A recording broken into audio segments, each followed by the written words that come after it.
പഠിക്കുന്ന ഇന്ത്യൻ വിദ്യാർത്ഥികൾക്കും H-1B വിസയിൽ ജോലി ചെയ്യുന്ന പ്രൊഫഷണലുകൾക്കും വരും മാസങ്ങൾ വളരെ നിർണായകമാണ്. US ഡിപ്പാർട്ട്മെന്റ് ഓഫ് ഹോംലാൻഡ് സെക്യൂരിറ്റിയും USCIS നടപ്പാക്കുന്ന പുതിയ നിയമങ്ങളും പ്രധാന തീയതികളും കൃത്യമായി പാലിച്ചില്ലെങ്കിൽ വിസ സ്റ്റേറ്റസിനെ ബാധിക്കുന്ന സാഹചര്യം ഉണ്ടായേക്കാം.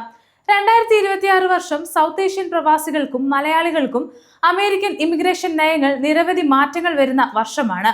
അതുകൊണ്ട് F1 വിദ്യാർത്ഥികളും H-1B പ്രൊഫഷണലുകളും തങ്ങളുടെ കലണ്ടറിൽ രേഖപ്പെടുത്തി വെക്കേണ്ട പ്രധാന തീയതികളും നിയമപരമായ മുന്നറിയിപ്പുകളുമാണ് ഇന്ന് നമ്മൾ നോക്കുന്നത്. ആദ്യത്തെ പ്രധാന തീയതി 2026 സെപ്റ്റംബർ 3 ആണ്.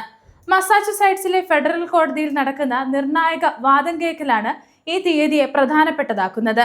അന്താരാഷ്ട്ര വിദ്യാർത്ഥികളുടെ വിസ കാലാവധി നിശ്ചയിക്കുന്ന നിലവിലെ ഡ്യൂറേഷൻ ഓഫ് സ്റ്റേറ്റസ് സംവിധാനം മാറ്റി നിശ്ചിത സമയപരിധിക്കുള്ളിൽ അഡ്മിഷൻ സംവിധാനം കൊണ്ടുവരാനുള്ള ഭരണകൂടത്തിന്റെ നീക്കത്തിനെതിരായ ഹർജിയിലാണ് ഈ നിയമ നടപടി. നിലവിൽ ഡ്യൂറേഷൻ ഓഫ് സ്റ്റേറ്റസ് സംവിധാനത്തിൽ വിദ്യാർത്ഥികൾക്ക് അവരുടെ സ്റ്റഡി പ്രോഗ്രാം പൂർത്തിയാക്കുന്നതുവരെ നിയമപരമായ സ്റ്റേറ്റസ് പാലിച്ച് അമേരിക്കയിൽ തുടരാൻ സാധിക്കും. എന്നാൽ ഈ സംവിധാനം മാറി കൃത്യമായ തീയതി അടിസ്ഥാനമാക്കിയുള്ള അഡ്മിഷൻ സംവിധാനം വരുമോ എന്നതാണ് പ്രധാന ചോദ്യം.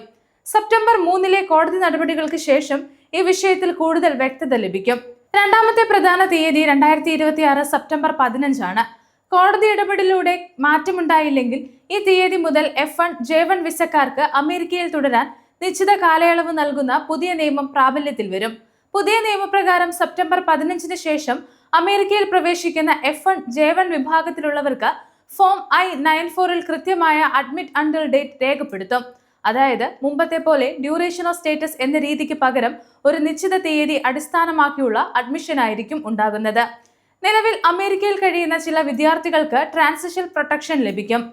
എന്നാൽ സെപ്റ്റംബർ 15 ശേഷം വിദേശയാത്ര നടത്തി അമേരിക്കയിലേക്ക് തിരികെ വരുന്നവർക്ക് അവരുടെ I-94 കൃത്യമായ അഡ്മിറ്റ് അണ്ടിൽ ഡേറ്റ് ലഭിക്കുന്ന സാഹചര്യം ഉണ്ടാകും.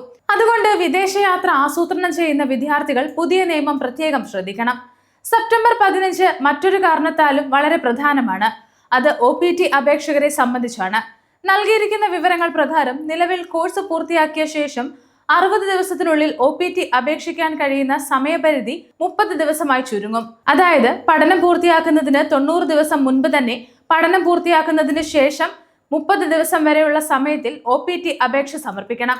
കൂടാതെ OPT ആരംഭിക്കുന്ന തീയതി തെരഞ്ഞെടുക്കുന്നതിനുള്ള സമയപരിധിയും 60 ദിവസത്തിൽ നിന്ന് 30 ദിവസമായി കുറയും.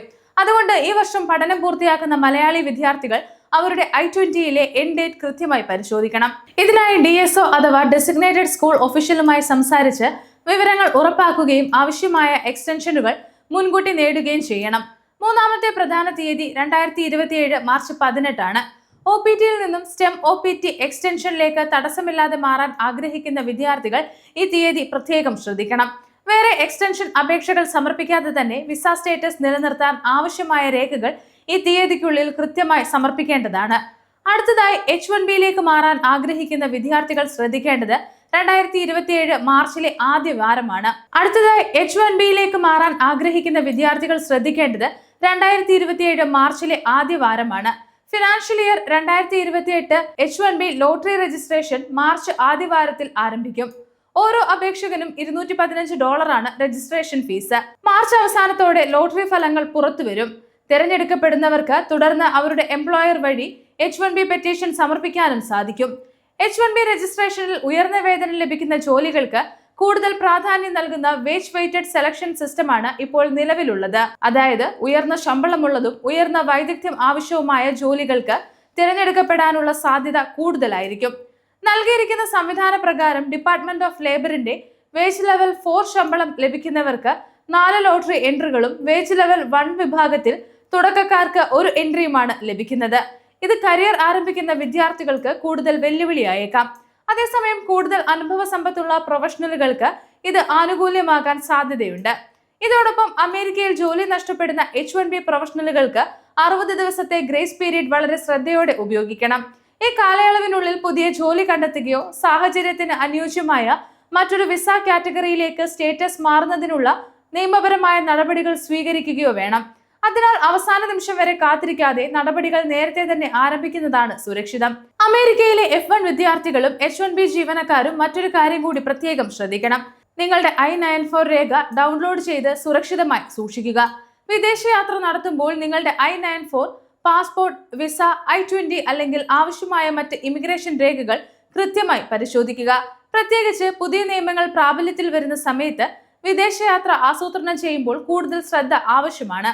2026-ലും 2027-ന്റെ തുടക്കത്തിലും F1 വിദ്യാർത്ഥികൾക്കും OPT അപേക്ഷകർക്കും H1Bയിലേക്ക് മാറാൻ ആഗ്രഹിക്കുന്നവർക്കും നിരവധി പ്രധാന ഡെഡ് ലൈനുകളാണ് മുന്നിലുള്ളത്. സെപ്റ്റംബർ 3, സെപ്റ്റംബർ 15, 2027 മാർച്ച് 18, 2027 മാർച്ചിലെ ആദ്യവാരം തുടങ്ങിയ തീയതികൾ നിങ്ങളുടെ കലണ്ടറിൽ പ്രത്യേകം അടയാളപ്പെടുത്തി വെക്കുക. നിങ്ങളുടെ വിസ സ്റ്റേറ്റസ് സുരക്ഷിതമായി നിലനിർത്താൻ ഓരോ തീയതിക്ക് മുമ്പായി ആവശ്യമായ നടപടികൾ സ്വീകരിക്കുക. US immigration, F1, OPT, STEM OPT, H1B, green card തുടങ്ങിയ വിഷയങ്ങളിലെ ഏറ്റവും പുതിയ വാർത്തകളും മാറ്റങ്ങളും തത്സമയം അറിയാൻ ഗ്ലോബൽ സമയം സബ്സ്ക്രൈബ് ചെയ്യുക. ഒപ്പം നിങ്ങളുടെ അഭിപ്രായങ്ങളും നിർദ്ദേശങ്ങളും താഴെ കമന്റ് ചെയ്യുക.